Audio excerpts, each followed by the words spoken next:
Hello friends, welcome to my channel. कैसे हैं आप लोग? आई होप कि आप लोग भी अच्छे होंगे। जैसा कि कल मैंने वीडियो बनाया था एक शाम को और मैंने कहा था डिटेल में इन्फॉर्मेशन मैं आप लोगों को कल के वीडियो में दूँगी। तो आज की मैं ये एक ही वीडियो रखने वाली हूँ और इस चैनल पे हो सकता है कुछ और भी वीडियोज़ मैं डालूँ, लेकिन मुख्य सेविका भर्ती की जो होंगी वीडियो वो मैं स्पेशली मेंशन कर दिया करूँगी कि मुख्य सेविका भर्ती से रिलेटेड है। तो आप लोग अपने काम की चीज़ देख सकते हैं, मतलब जो भी मुख्य सेविका भर्ती से जुड़े लोग हैं। बाकी और मेरे चैनल पे जो भी सब्सक्राइबर हैं, जो भी व्यूअर्स हैं, तो वो और वीडियो उनके लिए होगी। तो चलिए स्टार्ट करते हैं मुख्य सेविका भर्ती से रिलेटेड। सबसे पहले इतने लोगों के दिमाग में जो कुछ भी चल रहा है, पहली बात तो कल की मतलब कल जो सुनवाई थी लखनऊ में एकता पांडे, सृष्टि अदर्स, तो उसकी बड़ी उम्मीदें थी लोगों को कि 2 साल और बीएससी का कम से कम एटलीस्ट ये 2 मैटर क्लियर हो जाएँगे। मतलब बहस से काफ़ी हद तक चीज़ें क्लियर हो जाती हैं कि हाँ इसका डिसीजन क्या आएगा। बट कल हो नहीं पाया, तो उसके बारे में मैं बहुत ज़्यादा डिस्क्राइब नहीं करूँगी यहाँ, क्योंकि कुछ चीज़ें हैं जो नहीं ओपन की जा सकती। बाकी जो जैसा चल रहा है अब आप लोगों को भी वेट करना पड़ेगा थोड़ा-सा और शायद कोशिश है कि डेट लगवाने की। हालाँकि कोर्ट में जो भी मैटर्स आते हैं आप लोग भी जानते हैं कि उसके लिए अगर 2 महीने का समय दिया गया है तो आप 4 महीना मान के चलिए इंतज़ार करना होता है। और बाकी की इन्फॉर्मेशन बताने से पहले एक लोगों का कमेंट है जो काफ़ी ख़ास है और जिनकी वज़ह से मैं उस दिन रो भी दी थी। तो उनके सवालों के जवाब मैं देती हूँ। तो चलिए सबसे पहले तो आपको पढ़ के सुनाती हूँ और उसके बाद वो मैं पेज भी शेयर कर दूँगी, वरना किसी-किसी को लगता है कि पता नहीं किसका पढ़ा है इन्होंने। इन्होंने लिखा है कि दीदी, यदि आपको वास्तव में नॉलेज है तो आपको पता होना चाहिए कोई वैकेंसी में किसी सीट पर फाइनल रिजल्ट आ चुका है, तथा उस पर कुछ लोगों के ज्वाइनिंग ना करने से खाली रह गई सीटें कभी भी यूपी ट्रिपल एससी में नहीं भरी जाती हैं। मतलब यूपी ट्रिपल एससी में जो भी सीटें खाली रह जाती हैं, वो यूपी ट्रिपल एससी कभी भरता नहीं है। कहने का इनका मतलब है कि अब जो भी खाली सीटें हैं, उस पे किसी की जॉइनिंग नहीं हो सकती या वो सीटें किसी को मिल नहीं सकती। तो मैं यहाँ प्रेम से, बहुत प्रेम से बताना चाहूँगी कि भाई ये भर्ती अभी कंप्लीट नहीं हुई है और ऐसी कौन-सी भर्ती है बता दीजिए कि जो नोटिफ़िकेशन के अकॉर्डिंग नहीं हुई है, और अगर नहीं हुई है तो वो चैलेंजिंग था कि नहीं था, वो मैटर कोर्ट में था कि नहीं था। इतने बेवकूफ़ कैंडिडेट नहीं है कि नोटिफ़िकेशन के अकॉर्डिंग जो भी भर्तियाँ नहीं हुई हैं, उसमें चैलेंज किया गया है। और हमारी ये भर्ती आप लोग अच्छे से जानते हैं कि जो नोटिस इन्होंने दिया था, नोटिस क्या, एडवर्टाइज़मेंट का पैरा 10 मतलब पॉइंट नंबर 10 में इन्होंने जो लिखा था कि हम भर्ती से रिलेटेड जो भी इन्फॉर्मेशन होगी, यानी कि हमारे इन्होंने फॉर्म अप्लाई करवाए 31 अगस्त, आप लोग भी जानते होंगे लास्ट डेट थी 2022 में फॉर्म भरने की, और 31 अगस्त का जो नोटिस इन्होंने दिया है, शाम को दिया है यानी रात में दिया है मान सकते हैं, तब तक इनके पास आंकड़े आ चुके थे कि कितने बच्चे हैं, क्या है, और एडवर्टाइज़मेंट का पैरा यानी कि पॉइंट नंबर 11, 11.1, 11.2 जो भी इन्होंने बोला है कि कैंडिडेट्स अधिक होंगे तो हम 1 से अधिक सेट में एग्ज़ाम कराएँगे और 1/4 की माइनस मार्किंग होगी और नॉर्मलाइज़ेशन लागू होगा। तो मैं आप लोगों को बताना चाहती हूँ कि एडवर्टाइज़मेंट का पैरा 11.1, 11.2 ये कह रहा है, और वहीं पे सीधे ऊपर पॉइंट 10 कह रहा है कि भर्ती के एग्ज़ाम से रिलेटेड इन्फॉर्मेशन और सिलेबस हम अलग से अपने साइट पे अपलोड करेंगे। तो ये फॉर्म भरने की लास्ट डेट पे 31 अगस्त को ये अपना एडवर्टाइज़मेंट के अकॉर्डिंग पॉइंट 10 के अकॉर्डिंग ये नोटिस जारी करते हैं कि एग्ज़ाम आपकी एक पाली की होगी, 100 क्वेश्चन होंगे, 1/4 की माइनस मार्किंग होगी और 20 टॉपिक जो हमारा आपका सिलेबस था। अब आप ही लोग बताइए चैलेंजिंग है कि नहीं है? और जो ये सीट की बात कर रही हैं या कर रहे हैं, जो भी होंगे मैं तो नहीं जानती, तो मैं उन्हें बताना चाहती हूँ कि कुछ राइट्स आयोग के पास भी होते हैं, ठीक? ये एडवर्टाइज़मेंट में 2693 पोस्ट निकली है, तो आयोग को राइट है कि वो 2693 पोस्ट भरने का, ठीक है? और हाँ, ये नहीं है कि भाई एलिजिबिलिटी नहीं है और नोटिफ़िकेशन के अकॉर्डिंग वो कैंडिडेट्स फुलफ़िल नहीं कर रहा अपनी क्वालिफ़िकेशन तो उसको ले लें, तो ऐसा नहीं है। अगर कैंडिडेट उनके नोटिफ़िकेशन के अकॉर्डिंग सारी चीज़ें फुलफ़िल कर रहा है, तो उसको ले सकते हैं। 2693 सीट पे इन्होंने एडवर्टाइज़मेंट निकाला था, तो 2693 पोस्ट भरने का इन्हें राइट है। हाँ, अगर नहीं है तो सिर्फ़ मैं विकलांग कोटे की, जहाँ तक मैंने पता किया, सिर्फ़ विकलांग कोटे की ऐसी सीटें होती हैं जो खाली रह गई तो एज़ इट इज़ रह जाती हैं, उसको नेक्स्ट जो भर्तियाँ आती हैं उसमें ऐड कर दिया जाता है। बाकी जितनी भी हैं, जितने भी बचे हुए पोस्ट हैं, सब पे आयोग को राइट होता है डिसीजन लेने का, क्योंकि ऐसा कोई रूल्स नहीं है, ऐसा मतलब कोई चैलेंजिंग पॉइंट नहीं है ये। और आगे बताती हूँ इन्होंने क्या लिखा है, और मुझे लगता है कि इन चीज़ों से बहुत से लोगों के जवाब मिल जाएँगे। हालाँकि इनका कमेंट आया, तो मुझे लगा कि कमेंट के थ्रू मैं आप लोगों को रिप्लाई दे दूँ, हालाँकि बहुत सारे लोगों के कमेंट हैं जो मैं एक-एक नहीं पढ़ पाती हूँ। आगे इन्होंने लिखा, यह तभी होता है जब वेटिंग लिस्ट पहले निकाली जाती है और ऐसा उत्तर प्रदेश में इतिहास में कभी नहीं हुआ है। दरोगा भर्ती में काफ़ी सीट खाली रह गई थी, मेरा 24 नंबर से, शायद पॉइंट 24 लिखा है क्या? नंबर से बाहर हुआ था फाइनल लिस्ट में, लेकिन क्या मैं उसके लिए लड़ने चला जाऊँ? यह सब वैकेंसी अगली बार यानी कि लिखा इन्होंने शायद भर्ती में ऐड हो जाएँगे। मेरा तो यही कहना है कि जो लोग जॉइन ना किए हैं और इस वजह से खाली रह गई सीटों की उम्मीद लेकर रिट डाल रही हैं, तो किसी जानकार व्यक्ति से पूछ लें कि क्या ऐसा कभी इतिहास में हुआ है कि किसी और खाली सीट रिट डालने की वजह से हम लोगों को मिल जाए।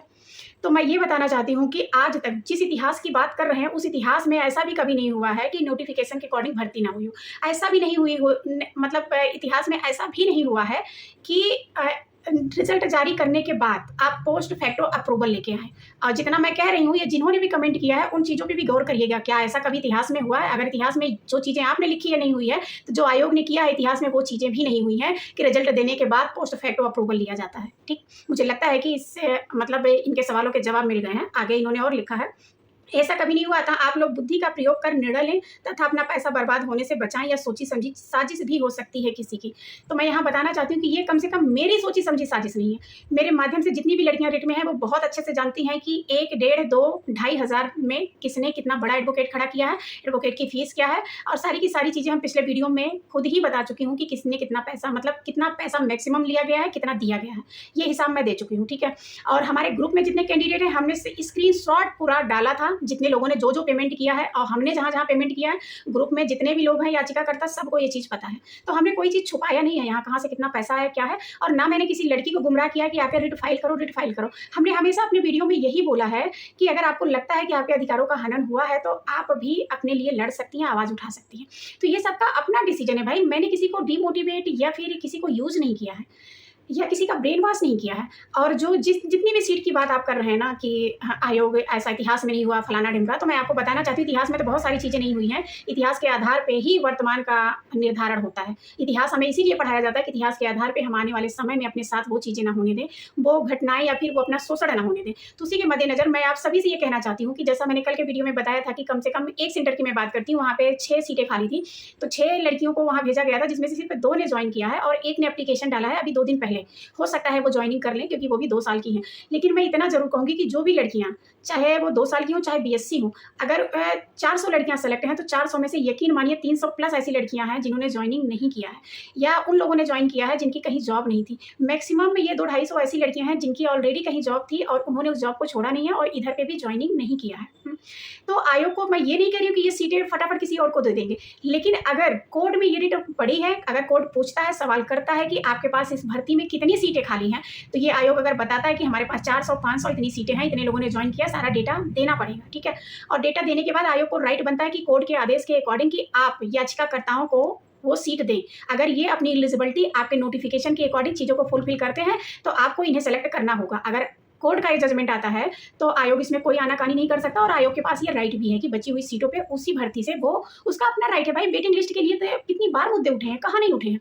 तमाम लोगों ने आयोग से इस चीज़ें गुहार लगाई है कि भाई वेटिंग लिस्ट भी आप दो, क्योंकि सीटें खराब हो जाती हैं। और फिर हमारी मुख्य सेविका भर्ती में तो आप लोग भी जानते हैं कि 2000 प्लस सीटें ऑलरेडी इनके पास खाली हैं। 2693 देने के बाद जो हमने नोटिफिकेशन आप लोगों के सामने, या इनके साइट का जो हमने इनका नोटिस शेयर किया था, उसमें इन्होंने क्लियर दिया था सीटों का ब्यौरा, सारी की सारी चीज़ें। और 126 के लिए मैं यही बताना चाहूँगी कि जो अनीता सिंह ने रिट फाइल किया है, उसके अकॉर्डिंग पहले भी मैंने यही चीज़ बोला था कि इस पे उनका राइट नहीं बनता, ये सीट उन्हें नहीं मिलेगी, और आज भी मैं यही बोल रही हूँ। 126 सीट पे अनीता सिंह का राइट नहीं है और ना राइट बनता है, और ये मिलेगा भी नहीं। हालाँकि अगर अजीत सर होते तो ये तो मुझे लग रहा है ये 10 को जजमेंट आ गया होता, क्योंकि जजमेंट था, बस ओपन नहीं करना था। लेकिन अब बुधवार यानी विकास बुधवार सर आ गए हैं, तो फिर चीज़ें क्लियर हो पाना बड़ा मुश्किल है, क्योंकि 3 महीने से पहले अब कोर्ट नहीं बदलने वाली है, तो 3 महीने जहाँ तक है, हो सकता है ये खिंच जाए। और अगर नहीं खिंचता तो 126 सीटें आप सभी लोगों को मिलने वाली हैं जिन्होंने एग्ज़ाम दिया है। तो मुझे लगता है कि सवालों के जवाब मिल गए होंगे। और एक सवाल और है लोगों का कि दीदी क्या रिज़ल्ट रिवाइज़्ड होगा या भर्ती रद्द होगी? तो ये 2 कॉमन क्वेश्चन्स हैं बहुत सारे लोगों के। तो यहाँ मैं क्लियर कर देना चाहती हूँ कि रिज़ल्ट रिवाइज़्ड होना तो 100% तय है, क्योंकि रिज़ल्ट रिवाइज़्ड होने का मतलब ये है कि फिर से डीबी होना। अगर डीबी हो जाता फिर से रिज़ल्ट रिवाइज़्ड होता है, तो फिर से ये चैलेंजिंग मुद्दा होगा। और आप लोग देखना कि फिर से ये भर्ती कोर्ट ही जाएगी, और इस भर्ती का भविष्य तब है जब ये भर्ती ही रद्द हो, दोबारा से एग्ज़ाम हो, यानी कि दोबारा से एडवर्टाइज़मेंट आए, दोबारा से एग्ज़ाम हो, दोबारा से रिज़ल्ट आए। लेकिन अब कुछ लोग कहेंगे कि आप ये करवा दोगी, वो करवा दोगी, ऐसा बोलती हो, वैसा बोलती हो। तो बहनों, मैं बताना चाहूँगी कि मैं कुछ नहीं बोलती हूँ। अगर आप लोग भी सारी रीटों को, सारे पॉइंट का सब चीज़ देखेंगे, किसी भी बड़े एडवोकेट से आप सजेशन लेंगे। हमने भी एक से नहीं, कई लोगों से बात किया है, और क्या कहते हैं, हमारे घर में भी एडवोकेट हैं, हमने उन लोगों से भी बात किया है और दूसरी बात कि या तो इस भर्ती का भविष्य तब है कि मनमाने तरीके से तो भर्ती हुई है, आप लोग भी जानते हैं, जिसको लेना था, जो करना था, सब आयोग ने अपनी मर्जी से अपने अकॉर्डिंग हर चीज़ को किया। सर्वे सर्वा आयोग यहाँ बना है। बाकी एडवर्टाइजमेंट और एलिजिबिलिटी कुछ भी मैटर नहीं करता, क्योंकि काउंटर में जो पेज दिया गया यहाँ, हालांकि वो मैं पेज नहीं लगा रही हूँ, एक वीडियो में मैंने सारे के सारे 46 की कुछ ऐसे शायद 46 लोगों का डेटा मैंने आप लोगों के सामने पेश किया था। तो उसमें आप लोग देख सकते हैं कि LLB का जो मेंशन है, और कहीं पर मतलब कई यूनिवर्सिटी के हैं लोगों का 2 साल का भी है, BSc का भी है। कुछ लोगों का आयोग ने खुद उसमें लिखा है कि हाँ ये मतलब एलिजिबल नहीं है, मतलब काउंटर में आयोग ने खुद एक्सेप्ट किया है कि ये कैंडिडेट एलिजिबल नहीं है, जबकि वो भी ज्वाइनिंग किए हैं, कुछ लोग नहीं भी किए हैं, हालांकि नियुक्ति पत्र उन्हें भी मिला है। तो कहने का मतलब है कि काउंटर में खुद आयोग ने इस बात को एक्सेप्ट किया है कि हाँ ये लोग एलिजिबल नहीं है, जिसमें BSc का भी है, 2 साल का भी है, और LLB का भी है। LLB में एक सोशल करके सब्जेक्ट होता है, तो सोशल वर्क करके या मतलब सोशल मुझे एग्जैक्ट याद है, बाकी आगे का नहीं याद है, क्योंकि जो लोग यहाँ इलाहाबाद यूनिवर्सिटी से LLB किए हैं 5 ईयर और 3 ईयर, तो मैंने उन लोगों से बात किया था, तो पता चला कि उसमें ऐसा कोई सब्जेक्ट होता है, तो शायद उन लोगों ने फॉर्म अप्लाई किया, इसकी वजह से उन्हें उन लोगों ने सेलेक्ट किया है। जैसे सोशियोलॉजी आप लोग भी जानते हैं कि समाजशास्त्र, समाज का अध्ययन करता है, तो ऐसे ही LLB में जितने भी मतलब सब्जेक्ट ये लोग पढ़ते हैं, उसके साथ में ये सोशल वर्क का भी है, तो शायद इसकी वजह से फॉर्म डाले थे, इसकी वजह से उन्हें सेलेक्ट भी कर लिया गया, ज्वाइनिंग लेटर भी दे दिया गया, बट आयोग ने काउंटर में खुद एक्सेप्ट किया है कि हाँ ये एलिजिबल नहीं है। तो हम यहाँ इलाहाबाद में 2 बड़े एडवोकेट का नाम ऑलरेडी मैं बता चुकी हूँ, मैंने उन लोगों से भी जाके बात किया, हालांकि 2-3 बार तो हमारी ऐसे ही बात हुई है, लेकिन इस बार मुझे भी मतलब वो ठीक है, यहाँ बताना ज़रूरी नहीं है, लेकिन उन लोगों ने भी इस चीज़ को हमारी फाइल को देख के उन्होंने क्लियर कहा, और काउंटर भी मैंने दिखाया, तो उनका कहना है कि ये BSc और 2 साल को लेके जो काउंटर ने मतलब काउंटर दिया है आयोग ने, और जहाँ पे LLB वाला भी मेंशन है और B.Ed वाला मेंशन है, और मतलब ये 3-4 मुद्दे जो जहाँ मेंशन थे हम ऑलरेडी रेड करके लेके गए थे, तो वो उन्होंने खुद ही फोकस किया उस पर। तो उनका कहना है कि ये तो मतलब सर्वे सर्वा जिन चीज़ों का राइट नहीं है आयोग को, वो उन्होंने राइट अपना दिखाया है यहाँ पे, और जिस चीज़ का राइट है वो उन्होंने किया नहीं है। तो जब ऑलरेडी 2019 में जजमेंट आ चुका है कि समकक्षता शब्द अगर आप एडवर्टाइजमेंट में लिखते हैं, तो आपको समकक्षता के सामने लिखना पड़ेगा समकक्षता में क्या, ये आप लोग भी जानते हैं, सुप्रीम कोर्ट का ये ऑर्डर था, और ये बहुत ज़्यादा हाईलाइटेड था, 2019 में आया था। तो उसके अकॉर्डिंग आप लोग बताइए कि समकक्षता में क्या आयोग ने वहाँ एडवर्टाइजमेंट में कुछ मेंशन किया है? कुछ भी नहीं मेंशन किया, ये आप लोग भी बहुत अच्छे से जानते हैं। तो इस भर्ती का क्या भविष्य है, ये आप लोग भी अगर सोचेंगे तो आप लोगों को भी समझ में आएगा कि बिना दोबारा के एडवर्टाइजमेंट के, बिना एग्जाम के इस भर्ती का भविष्य सुरक्षित नहीं है। तो कुल मिला के अगर रिजल्ट रिवाइज्ड होगा, तो उसके साथ साथ आप लोग भी अपने हिसाब से फिर से DB दीजिएगा, फिर से सेलेक्ट होइएगा, फिर आगे क्या होगा भगवान ही जाने। लेकिन मैं कहूँगी कि जो लोग और भर्तियों के लिए प्रयास कर सकते हैं और भर्तियों के लिए एलिजिबल हैं, TGT की भी बहुत सारा हो सकता है, 25,000 से प्लस वैकेंसी आने वाली है, और जो 2022 का था वो एग्जाम तो होगा, हालांकि अभी दिसंबर में पॉसिबल नहीं है एग्जाम होना। तो जो लोग हैं वो प्लीज़ उसकी तैयारी तन मन धन से करते रहें, जैसा भी क्लास वगैरह ले लें, अगर नहीं लिए हैं तो सिलेबस रिवाइज कर लें, और अगर नहीं हो सकता है तो कोई नहीं, जो दूसरा फॉर्म आएगा जनवरी से पहले हो सकता है आ जाए, तो उसकी तैयारी आप लोग करने में लग जाइए, और LT जिन्होंने डाला है आप उसकी तैयारी मन से करिए, क्योंकि हमारी मुख्य सेविका भर्ती का भविष्य दिख नहीं रहा है मेरे अकॉर्डिंग, और जो मैंने एडवोकेट लोगों से बात किया है उनके अकॉर्डिंग भी यही कहना है। तो जो कुछ हमने बात किया वो हमने काफ़ी हद तक आप लोगों के साथ शेयर किया है। समझदार लोगों के लिए कहते हैं इशारा काफ़ी होता है, और मुझे लगता है कि समझदार लोगों के लिए मैंने बहुत अच्छी चीज़ें यहाँ पे डिस्क्राइब किया है। तो प्लीज़ जो और जगह के लिए एलिजिबल हैं वो अपनी तैयारी में लग जाएँ, बाकी इसको समय, कोर्ट पे और परिस्थिति पे छोड़ दें, जो होगा वो सबके लिए होगा। इसी के साथ इस वीडियो को एंड करती हूँ, फिर मिलूंगी नेक्स्ट वीडियो में नेक्स्ट अपडेट के साथ, तब तक के लिए बाय बाय, टेक केयर।